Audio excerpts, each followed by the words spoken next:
You're in the shower, and you're winning an argument, a really good one, except there's nobody there. The person you're arguing with isn't in the room.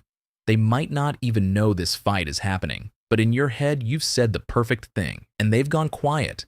So why does your brain keep staging conversations that will never actually happen? The easy answer is, you're just overthinking. You're being weird. You need to let it go. And every time you catch yourself doing it, you feel a little embarrassed, like your brain is glitching, and it's never vague. You can hear their exact tone. You picture the look on their face. Your chest tightens as if it's really happening. Some of these conversations you've run so many times, you know them by heart. The same opening line, the same comeback, the same ending that somehow never quite satisfies. But notice when it happens. In the shower, on a walk, lying awake at night, doing the dishes, always in the quiet moments when nothing else is pulling at your attention. That timing isn't random, it's a clue. And once you see what your brain is actually doing, it stops feeling like a glitch and starts making a strange kind of sense. Because it isn't a malfunction at all. It's one of the most human things your mind does. Here's the truth. Your brain is a prediction machine. Its number one job isn't to think deep thoughts. It's to keep you safe by guessing what happens next. And the scariest, least predictable thing in your world isn't lions or cliffs anymore. It's other people. What they think of you. What they might say. Whether that conversation will go badly. To your nervous system, social rejection registers a lot like physical danger. Same alarm bells, same urgency. So your brain does what a prediction machine does. It runs simulations. It stages the conversation before it happens, so it can rehearse your lines, test their reactions, and walk in prepared. It isn't being weird. It's running a drill. You've felt this. You type, "Hey, can we talk?" to someone. And before they've even replied, your brain has already run the whole conversation 5 different ways, braced for each one. And these drills come in 2 flavors. The first is the rewind. Something already happened. A comment, an argument, a moment you felt small. And your brain replays it. Except now you edit it. You deliver the perfect comeback you didn't think of at the time. The second is the fast forward. Something hasn't happened yet. A hard talk with your boss. A confrontation with a friend. And your brain pre-plays it again and again, testing every version, every possible way they might react, every branch the conversation could take. Your brain quietly war games all of it while you stare at the wall. But here's the part that matters. You don't rehearse random conversations. You rehearse the ones with a charge on them. The unsaid thing. The unresolved argument. The fear that someone thinks less of you than you can bear. Underneath every imaginary conversation is a real feeling that never got to land somewhere. Your brain isn't replaying the words. It's chasing the feeling, trying to finally resolve it.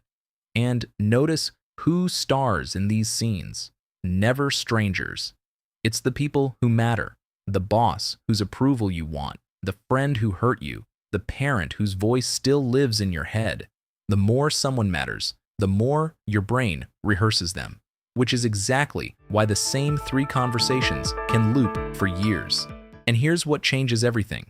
You're not obsessing. You're not broken. Your brain is running a safety drill, rehearsing a threat so that if it ever comes, you're never caught off guard.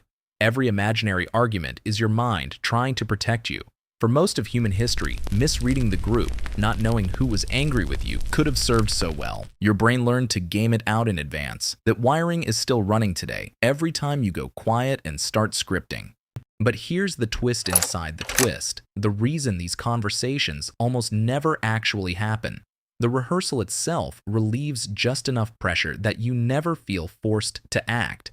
And most of those threats, they never arrive. So you're left having fought a battle that existed only in your head, over and over, against someone who never showed up. Think about that. The perfect comeback delivered flawlessly to an empty room. The confrontation you rehearsed 40 times that, in real life, lasted 10 seconds, and went nothing like you planned. And this is where it quietly costs you, because your body can't tell the difference between a real argument and an imagined one. When you rehearse a confrontation, your heart rate climbs, your muscles tense, stress chemicals rise, as if it's happening right now. You're paying the full physical price of a fight that never took place. Do it enough, especially late at night, and you're not resting. You're marinating in stress hormones, wide awake, braced for a confrontation that exists only in the dark. There's a second cost. The person you rehearse against isn't the real person. It's a character your fear invented, usually harsher, colder, more against you than they truly are. And the more you argue with that invented version, the more real it starts to feel. You can walk into an actual room already defending yourself against someone who was never attacking you. You've prepared so hard for the version in your head that you can barely see the real person in front of you. And because the rehearsal only ever gives fake closure, the loop never ends. It runs again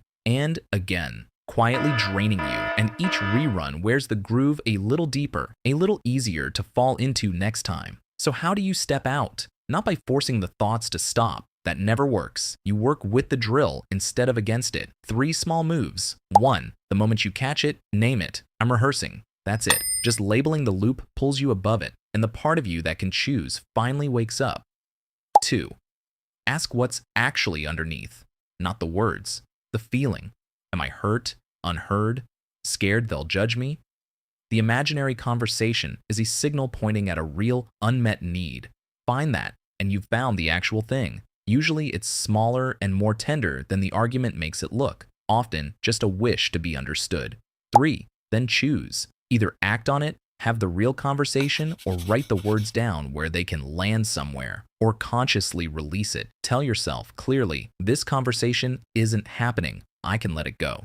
Both give your brain the one thing the loop never could, real closure. And the letter you never send still works because the point was never to change their mind. It was to give the feeling a place to go. So the next time you catch yourself mid-speech in an empty room, winning a fight nobody else knows about, go easy on yourself. It was never a glitch. It was your mind trying to keep you safe, chasing a feeling that just wants somewhere to go. Name it, listen to it, and let it land. The conversation in your head is really only asking you one question. What do you actually need?